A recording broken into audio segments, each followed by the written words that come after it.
Hey there, how are you doing?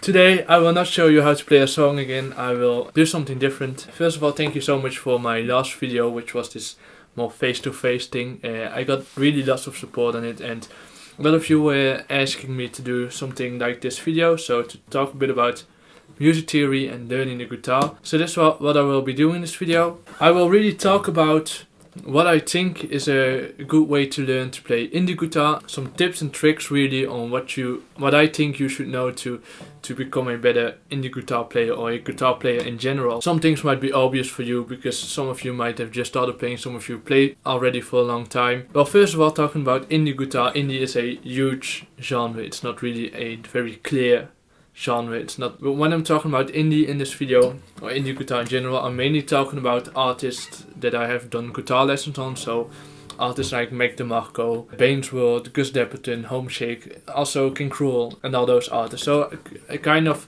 jazz-inspired indie music. So there are really three basic things I will talk to you about, which first will sound obvious, but I will explain it in more detail.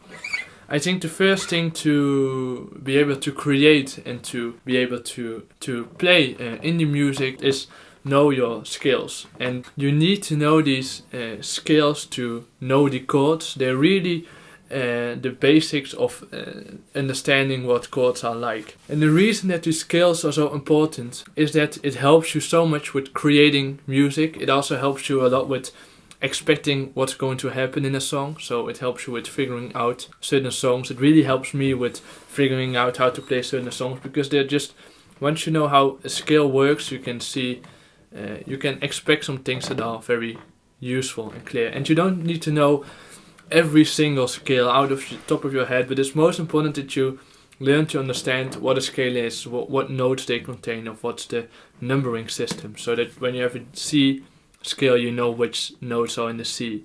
And this gives you a lot of space to create chord progressions and also to create solos.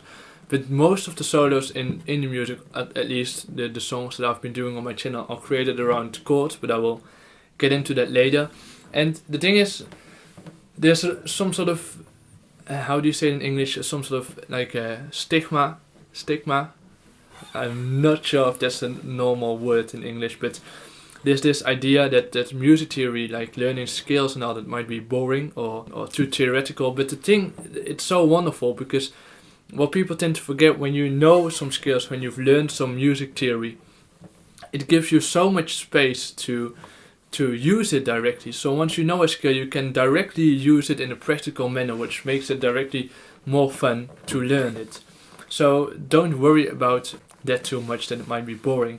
And there are some artists that don't learn scales at all, that don't learn any music theory, and who make great music. And that's totally fine as well. But I do think that those artists have a very great musical ear, so they don't have to know everything to expect what sounds good. But especially when you're beginning and you're having some trouble with figuring out songs, with playing songs, it's so much of a help to know really the basic of scales of music theory. So that's something. And there's lots of videos on scales on YouTube. I don't have those yet. I might make them if you would like, if you would really like me to explain in detail what a scale is and all that. But you can definitely find a lot of information about it on the internet. The second thing, which is really directly related to the first thing, is know your chords. And by that I mean you don't have to know how to play every chord, but what's most important is that you try to understand what a chord consists of. And for that you need the scales, so that's why it's important to know the scales as well.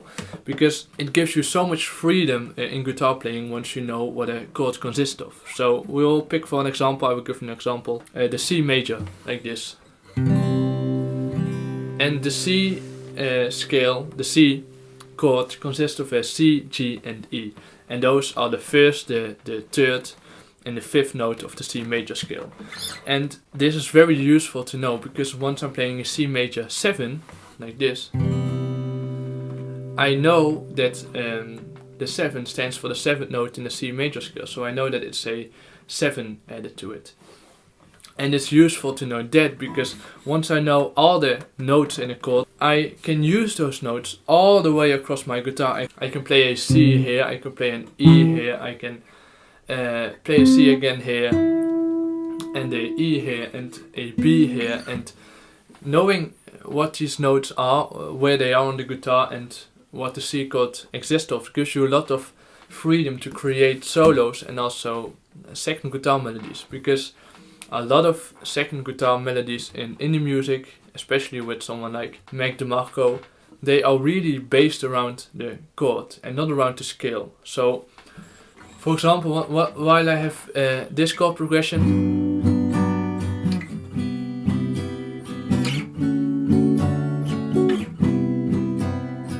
there are two ways to, well, there are more ways, but two basic ways to approach this. It's by looking at the scale, so I can think, oh, this is in G major, which notes can I use in the G major scale? But what a lot of indie guitarists do is, oh, which chords am I playing and which notes can I use? So instead of looking at the G major scale, they just think, oh, a G major, which notes are practical? These ones. I can play a G here, or here are also some G notes, and here as well. And then when it's going to a C major, the second guitarist might think, okay, which notes does the C major chord contain, and create a melody around that. And when the D major 7 is played, the second guitarist might think, oh hey, which notes does this chord contain, of which melody can I create? So instead of thinking, okay, I will use the G major scale, I will just look at the chords independently. And it's not that the melody is only notes of the chords, so that when the first guitarist is playing this, that the second guitarist is only doing this. It, of course, it adds some notes, some second notes, like. But it's really the idea behind it is behind the, in this case, D major 7. So instead of around the full scale. So I hope this has been important what I'm trying to say, that you can approach a melody going on with the scale. So this chord progression.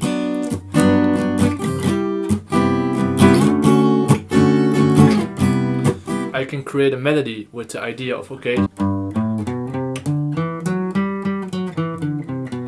so looking only at my scale, but as an indie guitarist a lot of times do, like also Boy Pablo very much, is okay, I'm playing a D major 7, where else can I play a D major 7? Which notes does it contain? How can I create a melody around it? So you might know that you can also play a D major 7 over here, or like this. So a indie guitarist a lot of times will think, okay, I might do something like this. Again, you can see I'm adding some notes to it, but it's only small notes, but the idea is behind the D major 7 in this case. Then the second thing why chords are so important, or understanding what chords are, is to make chords jazzy. I think when you're playing pop music, it's basically always standard major and minor chords, but in a lot of indie music they use minor 7s, major 7s, also sometimes minor 7s with a flatted 5th. And again, knowing what this means, you can use it all over your guitar. So if you know that for example, an A minor is this, and you know that a minor 7 is adding the 7th note of the minor scale to it, you can, and then you can like count, and it will give you the G. You can understand that the G, that a minor 7 is played over here. That also gives you the freedom to play it at different places. So then there's something else about the chord that I think, about chords that I think is important, is that to know where to play the different finger positionings of a chord. So for example, we have this, for example, the A major. You can play an A major over here. You can also play it over here, of course. But there, you can also play it like this. And you can also play it like this. And also, of course, like this. And there are lots of other ways, but what's so useful about knowing these different places to play a chord is that you can again use it for your second guitar. So when the first guitar is doing something like this, you can do something like this. You can think in this A major instead of this one. So because you know these different places, you can apply that very useful to your second guitar. Especially when you also know what the chord consists of and also where to play them. You can go all around the scale. So when a first guitar is playing a G, you can also play a G here. No. And as a second guitar you can play it over here. But you can also create a melody as a second guitarist around it, as a lead guitarist, like this. So instead of playing the chord, you can use single notes. A lot of indie guitarists just really base their melodies around the chords. Also around the singing of the vocalist, especially like Mac DeMarco. Sometimes the second guitar, the melody guitar, follows the vocal melodies of Mac DeMarco. And also King Cruel does it as well, I think. And for that you do need to, it's more scale based, because the singing is probably more based around the scale rather than the chords. But what also helps with that is just by ear, trying to play along with the singing. That tends to be easier than playing along with the chords. So when you want to create a melody like that, I recommend you to look at the scale as well, but also try to by ear play what the vocals are doing. Then the last thing that I find a lot of questions about in my videos, and that might be useful to know, and some of you probably know already, but it's something to remember, is that sometimes I get a lot of questions about the strumming pattern, and I always find it very difficult to explain it, because the strumming patterns of song are mostly not that difficult, and it is not difficult if you know one important thing, is that you have to keep your right hand going. You have to go with the flow, which sounds of course very vague, but I will show you what I mean. For example, when I have a strumming pattern like this, as you might see, my right hand just keeps on making a strumming figure motion, but I'm not playing the whole time. If I would, it would sound like this. But I'm not, I'm doing. And basically what I'm doing is I'm keeping my hand in this motion, my right hand, and I'm choosing sometimes to hit the strings and sometimes not to hit the strings. So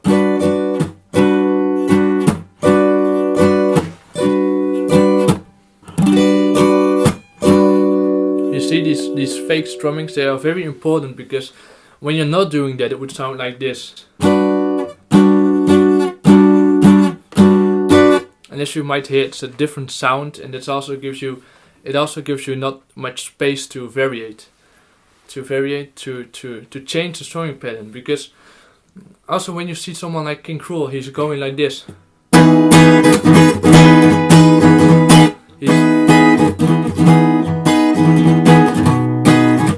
His hand is going the whole time very quickly, and he's not doing it like this. It would be too difficult. So it's important to keep this right hand motion. I'm sure there are lots of videos on this on YouTube. To keep this hand motion is so important, because it gives you space to go quicker, it gives you space to change the strumming pattern.